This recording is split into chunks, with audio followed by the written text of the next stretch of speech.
պակ գործակալ է թե ոչ, ես դրա մասին հստակ տեղեկություններ չունեմ, բայց ուսումնասիրելով իր կյանքը մի դրվագ կհիշեմ, երբ որ 1970-ական թվականներին ինքը ծառայության էր կոչված Գերմանիայում, եվրոպական Գերմանիայում, Բոն քաղաքում այնտեղ էր ապրում եւ նաեւ գիտեմ, որ այնտեղից ուղակի կալանավորի, այսպես ասեմ, շղթայված կարգավիճակով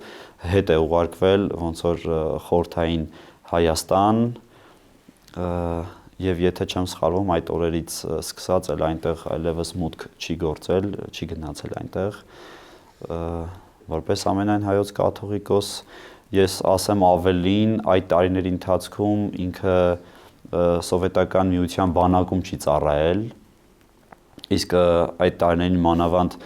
լինելով հոգևորական ու չծառայել սովետական բանակում ինձ համար տարօրինակ է որովհետև հոգևորականությունը այդ ժամանակ հատուկ կարգավիճակ չուներ